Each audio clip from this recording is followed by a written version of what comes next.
எல்லா உறவுகளுக்கும் வசன்யா குக்கிங் சேனலின் அன்பான வணக்கங்கள். நான் உங்கள் அனிதா பிரபு பேசுகிறேன். இன்னைக்கு நம்ம எண்ணெய் கத்திரிக்காய் குழம்பு தான் பார்க்க போகிறோம். நீங்கள் இப்போ தான் ஃபஸ்ட் டைம் என்னோட வீடியோஸ் பார்க்குறீங்க அப்படின்னாக்கா வசன்யா குக்கிங் சேனலை மறக்காமல் சப்ஸ்கிரைப் பண்ணுங்கள். பக்கத்தில் இருக்க பெல் ஐக்கானையும் கிளிக் பண்ணிக்கோங்க. அப்போ தான் நாங்கள் போடுற ஒரு வீடியோஸும் உங்களுக்கு நோட்டிஃபிகேஷன் எல்லாம் வியூ ஆகும். இப்போ வாங்க நம்ம வீடியோக்குள்ளே போகலாம். எண்ணெய் கத்திரிக்காய் குழம்புக்கு தேவையான பொருட்கள்லாம் என்னென்னு பார்க்கலாம். பூண்டு 2 கைப்பிடி அளவு எடுத்து வச்சுருக்கேன். 1 கைப்பிடி அளவுக்கு கருவேப்பிலை எடுத்து வச்சுருக்கேன். குழம்பு தாளிக்க 1/2 ஸ்பூன் கடுகு, 1/2 ஸ்பூன் சீரகம், 1/2 ஸ்பூன் வெந்தயம் வச்சுருக்கேன். 1 துண்டு வெல்லம் வச்சுருக்கேன். 1/2 ஸ்பூன் அளவுக்கு மஞ்சள் தூள், 2 பச்சை மிளகா டேஸ்ட்டுக்காக, காரத்தூள் 2.5 ஸ்பூனு, 3 ஸ்பூன் அளவுக்கு தனியாத்தூள் எடுத்து வச்சுருக்கேன். ஒரு 3 கைப்பிடி அளவுக்கு சின்ன வெங்காயத்தை எடுத்து வச்சுருக்கேன். 4 தக்காளி, மீடியம் சைஸ் தக்காளி அரைச்சி வச்சுருக்கேன். எண்ணெய் நல்லெண்ணெய் தான், இது குழம்பு தாளிக்கிறதுக்காக தான் எடுத்து வச்சுருக்கோம். கத்திரிக்காய் ஒரு 10 கத்திரிக்காய் 4 நாளாக கோடு போட்டு வச்சுருக்கோம். லெமன் சைஸ் அளவுக்கு புளி எடுத்து அதில் கொஞ்சம் உப்பு போட்டு ஃபில்ட்ரு பண்ணி வச்சுருக்கோம். இந்த பொடி இந்த குழம்பு வச்சதும் கொஞ்சம் கடைசியாக போட்டு இறக்கிறதுக்காக. இது என்ன பொடினா, நம்ம வத்த குழம்பு செஞ்சோம் இல்லைங்களா, அப்போது ரோஸ்ட் பண்ணி எடுத்தோம் பாருங்கள், அந்த பொடி தான் இது. இது ஒரு 1.5 ஸ்பூன் அளவுக்கு எடுத்து வச்சுருக்கேன். இந்த பொடிக்கான இந்த பவுடருக்கான ரெசிபி உங்களுக்கு தேவைன்னா டிஸ்கிரிப்ஷனில் லிங்க்கில் கொடுக்குறோம், போய் பார்த்துக்கோங்க. இப்போ நம்ம 1 ஸ்பூன் அளவுக்கு சீரகம், 1 ஸ்பூன் கசகசா, ஒரு 3 ஸ்பூன் அளவுக்கு தேங்காய் துருவல், ஒரு 1.5 ஸ்பூன் அளவுக்கு மல்லாட்டப்பருப்பு எடுத்து வச்சுருக்கோம். இதெல்லாம் எண்ணெய் ஊற்றி கொஞ்சமாக வறுத்து எடுத்து இதை அரைச்சிக்கலாம். இது பேஸ்ட்டாக அரைச்சிக்கலாம். இதில் உங்களுக்கு தேவைன்னா முந்திரி பருப்பு ஆட் பண்ணிக்கோங்க. என்கிட்ட முந்திரி பருப்பு இல்லாததுனால நான் மல்லாட்டப்பருப்பு ஆட் பண்ணியிருக்கேன். இப்போ வாங்க நம்ம எப்படி குழம்பு வைக்கிறதுன்றதை பார்க்கலாம். முதல்ல நம்ம இது எல்லாத்தையும் எண்ணெய் விட்டு நல்லா வறுத்து அரைச்சிக்கலாம். அதுக்கு நான் அடுப்பு ஆன் பண்ணி ஒரு வானல் வச்சுருக்கேன். இந்த வானல் காய்ச்சதும் ஒரு ஸ்பூன் அளவுக்கு எண்ணெய் விட்டுக்கலாம். இப்போ எண்ணெய் காய்ஞ்சிச்சு. ஃபஸ்ட்டு நம்ம இந்த மல்லாட்டு பருப்பு போட்டு வறுத்துக்கலாம்.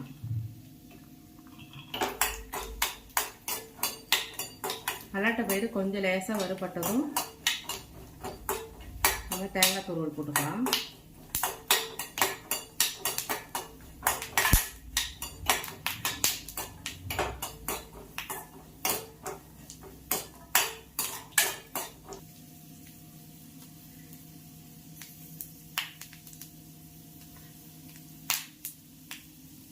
அடுப்பு சிம்மில் வச்சு வறுத்துக்கோங்க. இப்போ நாம் கசகசா, பெருஞ்சீரகம், தேங்காய் துருவல் இது 3த்துமே ஆட் பண்ணிக்கலாம்.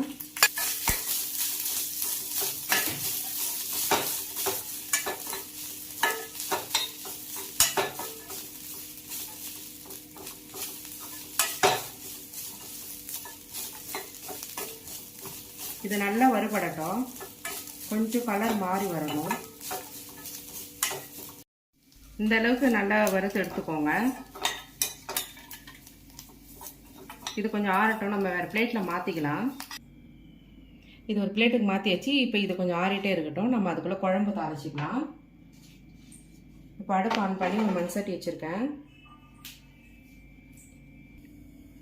இப்போது சட்டி நல்லா காஞ்சிருச்சு. நல்லெண்ணெய் வச்சுருந்தோம் இல்லைங்களா, அது ஊற்றிக்கலாம்.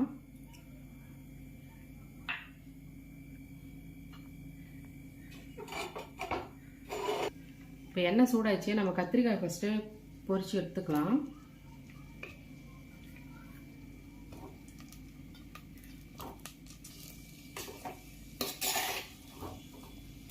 இது நல்லா வதக்கி எடுத்துக்கலாம். எண்ணெயில் நல்லா வதங்கிச்சுன்னா கத்திரிக்காய் சூப்பராக இருக்கும் இந்த குழம்புக்கு.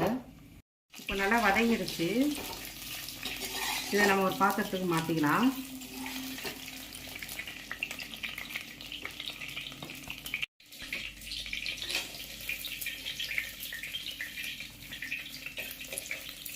கத்திரிக்காய் வதங்கின அந்த எண்ணெயில் நம்ம வெந்தயம், கடுகு, சீரகம் மூணுத்தையும் ஆட் பண்ணிக்கலாம். லைட்டாக பொரியட்டும், தீஞ்சிடக்கூடாது.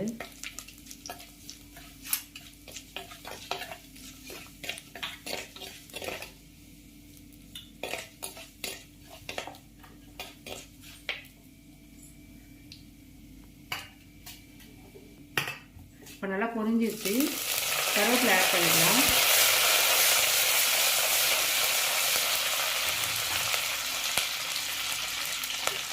பூண்டு ஆட் பண்ணிக்கலாம்.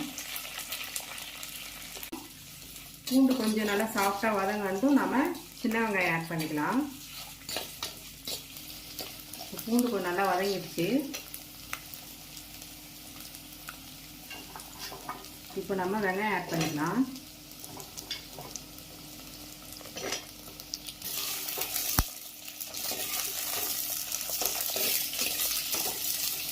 பூண்டு வெங்காயமும் நல்லா வதங்கட்டும்.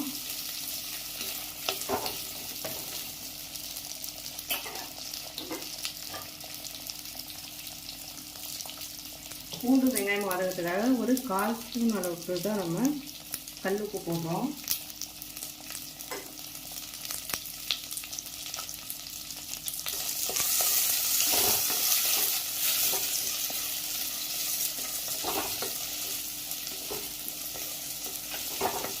இதுவும் நல்லா வதங்கணும்.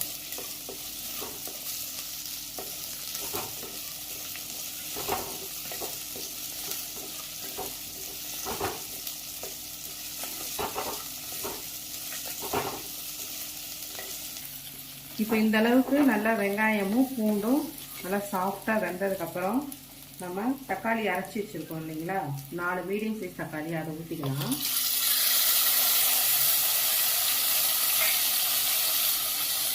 அதை போட்டு நல்லா வதக்கலாம்.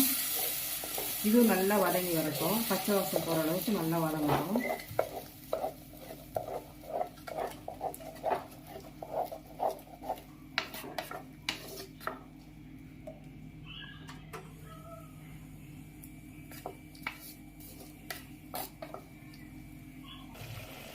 இந்த அளவுக்கு தக்காளி நல்லா வதங்கணும். மஞ்சள் தூள் 2 பச்சை மிளகாய் வச்சுருந்தீங்களா, அதை ஆட் பண்ணிக்கலாம். காரத்தூள், தனியாத்தூள், இது எல்லாத்தையுமே ஆட் பண்ணிட்டு நல்லா வதக்கிக்கலாம்.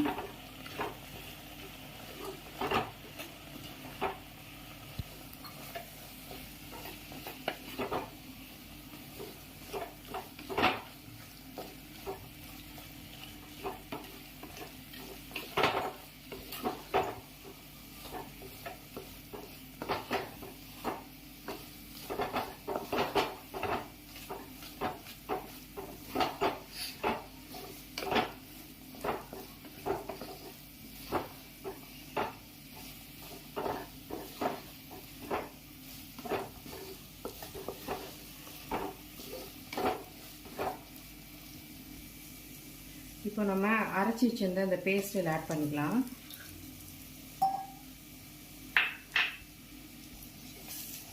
இதை நல்லா வதக்கிக்கலாம்.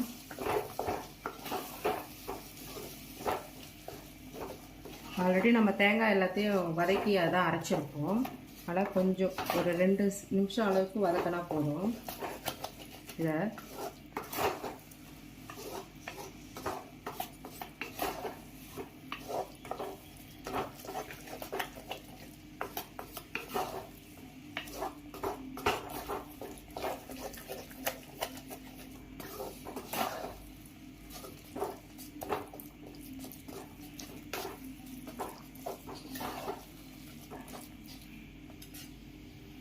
இப்போ நம்ம புளி கரைசலை ஊற்றிக்கலாம்.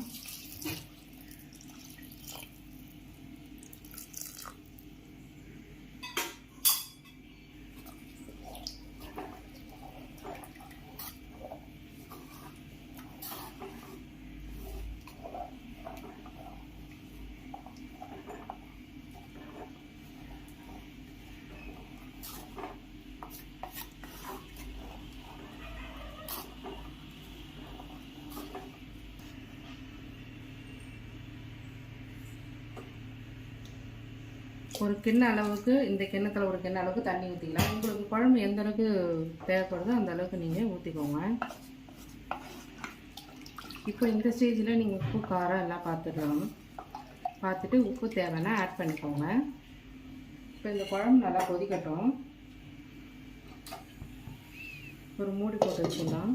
குழம்பு இப்போ நல்லா கொதிக்கட்டும். இப்போ பாருங்கள், குழம்பு நல்லா கொதிக்குது. இன்னும் கொஞ்சம் ஒரு 5 நிமிஷம் அப்படியே கொஞ்சம் அடுப்பை சிம்மில் வச்சிடலாம். எண்ணெய் பிரிஞ்சு வர அளவுக்கு நல்லா கொதிக்கட்டும். கடைசியாக நம்ம கத்திரிக்காய் போட்டு இறக்கலாம்.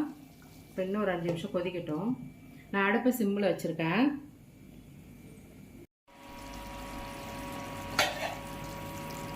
இப்போ நம்ம இந்த வத்த குழம்பு ரெடி பண்ண பவுட்ரு இருக்குது இல்லைங்களா, இந்த பவுடரை நம்ம இதை ஆட் பண்ணிக்கலாம்.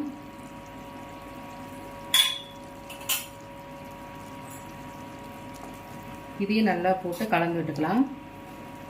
ஒரு 5 மினிட்ஸ்க்கு ஒன்ஸ் இது கலந்து விட்டுட்டே இருங்க, எல்லாம் அடி பிடிச்சிரும். தேங்காயெல்லாம் ஊற்றிக்கிறோம் இல்லைங்களா, அதனால் இது இன்னும் நல்லா கொதிக்கட்டும். இன்னும் இப்போ பாருங்கள், இதிலே வந்து எண்ணெய் லைட்டாக பிரிஞ்சு வருது பார்த்தீங்களா. நம்ம ஊற்றின எண்ணெய் எல்லாம் அப்படியே லைட்டாக பிரிஞ்சு வரும். இன்னும் நல்லா லைட்டாக எண்ணெய் பிரிஞ்சு வந்ததும் இந்த கத்திரிக்காய் போட்டு ஒரு கொதி வந்ததும் நம்ம அடுப்பு ஆஃப் பண்ணிக்கலாம். வதக்கின கத்திரிக்காய் எல்லாத்தையுமே நம்ம இதில் ஆட் பண்ணிக்கலாம்.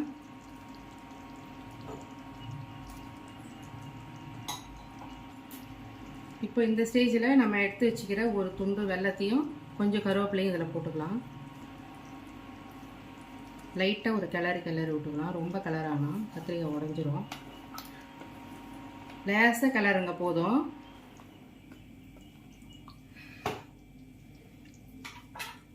இது ஒரு 5 நிமிஷம் அப்படியே இருக்கட்டும், ஒரு கொதி வரட்டும்.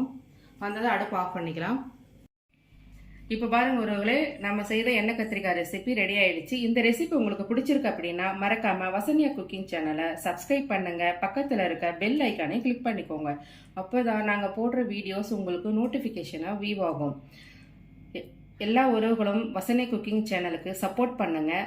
உங்கள் ஃபேமிலி அண்ட் ஃப்ரெண்ட்ஸுக்கு ஷேர் பண்ணுங்கள், லைக் பண்ணுங்கள், கமெண்ட் பண்ணுங்கள். ஆரோக்கியமான உணவை சமைப்போம், நலமாய் வாழ்வோம். நன்றி, வணக்கம்.